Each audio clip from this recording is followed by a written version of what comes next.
Assalamualaikum warahmatullahi wabarakatuh. Saya Nabil Habib Firdana dengan NIM C0C020012. Di sini saya akan mempresentasikan terkait materi konsep biaya dalam akuntansi pajak. Biaya menurut Undang-Undang Perpajakan, saat pengukuran biaya dalam ketentuan perpajakan pada umumnya disesuaikan dengan cara pencatatan yang dipakai dalam pembukuan perusahaan, apakah metode kas method atau metode akrual method. Apabila menggunakan metode kas, maka biaya diakui pada saat pembayaran, sedangkan bagi perusahaan yang menggunakan metode akrual, maka biaya diakui pada saat tertentangnya tanpa memperhatikan pembayarannya. 3 pendekatan pembebanan biaya. 1. Sebab akibat kausalitas. Pada pendekatan sebab akibat ini, mengaitkan biaya ini secara langsung dengan penghasilan pengakuan biaya sebagai beban dalam periode diakuinya penghasilan. 2. Alokasi sistematis dan rasional.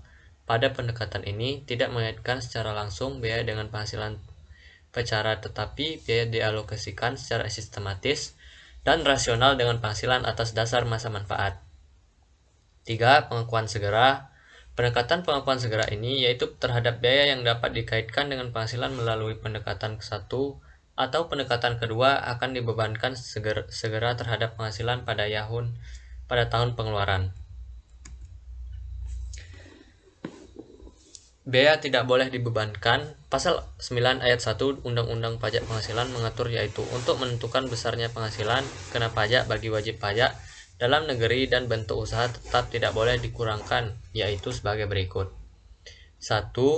Pembagian laba dengan nama dan dalam bentuk apapun seperti dividen, termasuk dividen yang dibayarkan oleh perusahaan asuransi kepada pemegang polis, dan pembagian sisa hasil usaha koperasi pengeluaran seperti tersebut di atas tidak boleh dikurangkan dari penghasilan badan yang dibagikan, karena pembagian laba tersebut merupakan bagian dari penghasilan badan yang akan dikenakan pajak sesuai perundang-undangan perpajakan.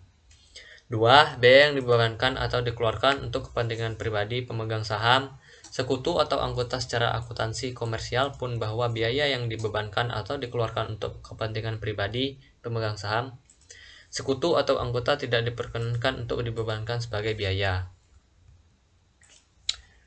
3. Pembentukan atau pemupukan dana cadangan, kecuali cadangan piutang tidak tertagih untuk usaha bank dan sewa dengan hak opsi, cadangan untuk usaha asuransi, dan cadangan biaya reklamasi untuk usaha pertambangan, yang ketentuan dan syarat-syaratnya ditetapkan dengan keputusan materi keuangan dalam praktik akuntansi komersial seperti perbankan atau lembaga keuangan lainnya, termasuk juga leasing dengan hak opsi diperkenankan untuk membentuk cadangan piutang tidak tertagih. Besarnya cadangan piutang tidak tertagih untuk usaha perbankan sesuai dengan ketentuan Bank Indonesia.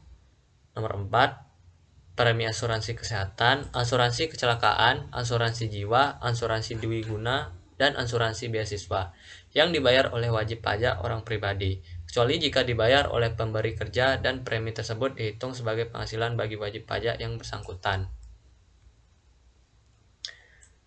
Lanjut nomor 5. Penggantian atau imbalan sehubungan dengan pekerjaan atau jasa yang diberikan dalam bentuk natura dan kenikmatan, kecuali penyediaan makanan dan minuman bagi seluruh pegawai serta penggantian atau imbalan dalam bentuk natura dan kenikmatan di daerah tertentu yang berkaitan dengan pelaksanaan pekerjaan yang ditetapkan dengan keputusan Menteri Keuangan pasal 9 ayat 3 huruf D, memberikan penjelasan bahwa penggantian atau imbalan dalam bentuk natura dan kenikmatan tidak dianggap sebagai objek pajak. Dengan sendirinya tidak boleh dibebankan sebagai biaya bagi si pemberi kerja. 6.